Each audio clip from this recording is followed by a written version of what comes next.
Salam sehat bagi anak-anak kami sekalian. Kembali kita lanjutkan pembelajaran kita dalam otomatisasi tata kelola keuangan untuk kelas 11 OTKP, masih dalam materi penerimaan anggaran. Ya, kalau sebelumnya ya kita sudah mempelajari beberapa hal di dalam penerimaan anggaran, ya. Yang pertama tentang sistem penerimaan anggaran. Nah, di dalam sistem penerimaan anggaran itu, ya, yang sudah kalian dapatkan, yang sudah kalian pelajari tentang sistem penerimaan kas dan sistem penerimaan kas dari penjualan tunai. Apa itu penerimaan kas? Kemudian bagaimana sistem penerimaan kas dari penjualan tunai sudah kalian pelajari pada pertemuan sebelumnya. Sekarang kita lanjutkan ya pada pembelajaran kita untuk materi sistem penerimaan kas dari piutang, ya. Sistem penerimaan kas dari piutang.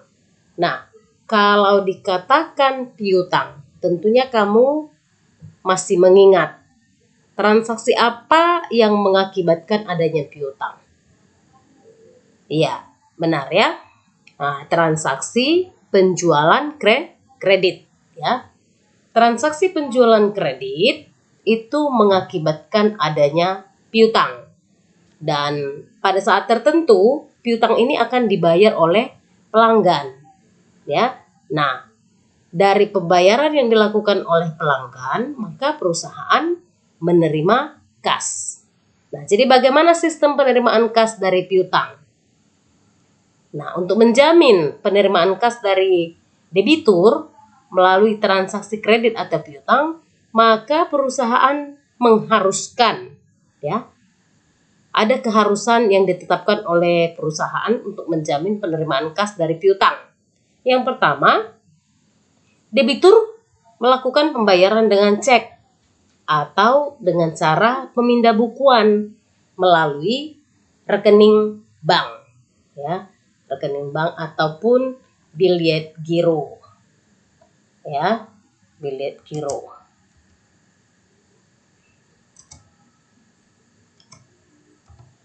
Oke.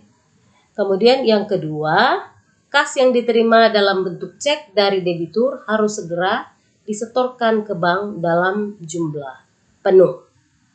Nah, inilah sistem penerimaan kas dari piutang. Ya, bahwa memang kalau yang pernah saya alami, ya, begitu dilakukan transaksi kredit, otomatis ya pihak pembeli atau pelanggan itu ya menyerahkan bilet giro. Kenapa langsung diserahkan? Karena bilet giro itu memiliki tanggal jatuh tempo. Jadi walaupun sudah dia serahkan, itu tidak bisa langsung diuangkan.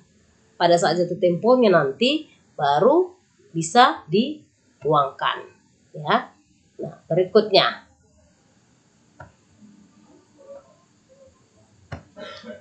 Unit organisasi yang terkait dalam sistem penerimaan kas dari piutang. Unit organisasi ataupun bagian-bagian yang terkait dalam sistem penerimaan kas dari piutang ini apa-apa saja. Yang pertama adalah fungsi sekretariat.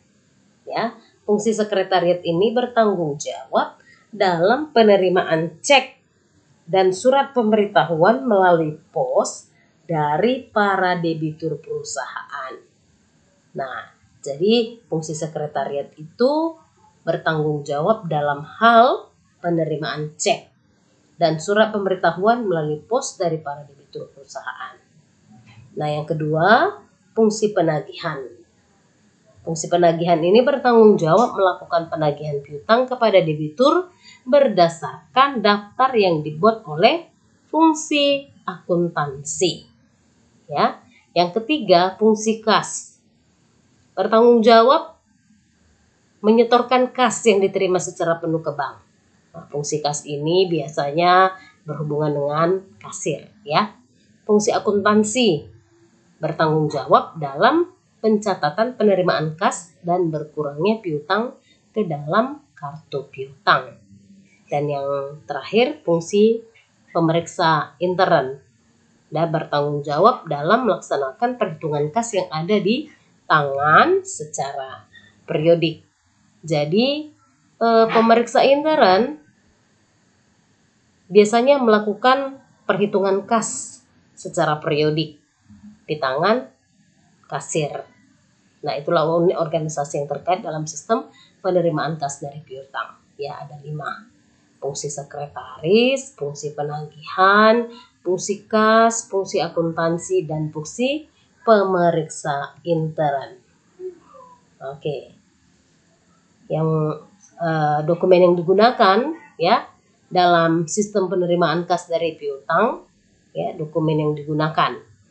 Dokumen-dokumennya berupa yang pertama surat pemberitahuan, ya. Dokumen ini dibuat oleh debitur untuk memberitahu maksud pembayaran yang dilakukan. Kemudian yang kedua, daftar surat pemberitahuan. Itu merupakan rekapitulasi penerimaan kas yang dibuat oleh fungsi sekretariat atau fungsi penagihan. Yang ketiga, bukti setor bank. Dokumen ini dibuat oleh fungsi kas sebagai bukti penyetoran kas yang diterima dari penagihan piutang ke bank. Kemudian yang keempat, kwitansi. Kwitansi itu merupakan bukti penerimaan kas yang dibuat oleh perusahaan bagi para debitur yang telah melakukan pembayaran. Nah, inilah dokumen-dokumen yang digunakan dalam sistem penerimaan kas dari piutang, ya. Ada surat pemberitahuan, ada daftar surat pemberitahuan, ada bukti setor bank, dan ada kwitansi. Oke. Inilah materi pembelajaran kita mengenai penerimaan anggaran, ya. Nah, penerimaan anggaran.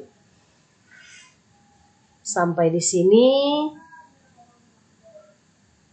Ibu harapkan kalian dapat memahaminya dan mau mempelajarinya kembali sehingga akan lebih memahami dan dapat mengerti tentang materi pembelajaran ini.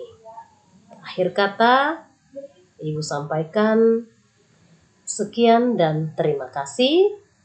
Tetap semangat dan salam sehat.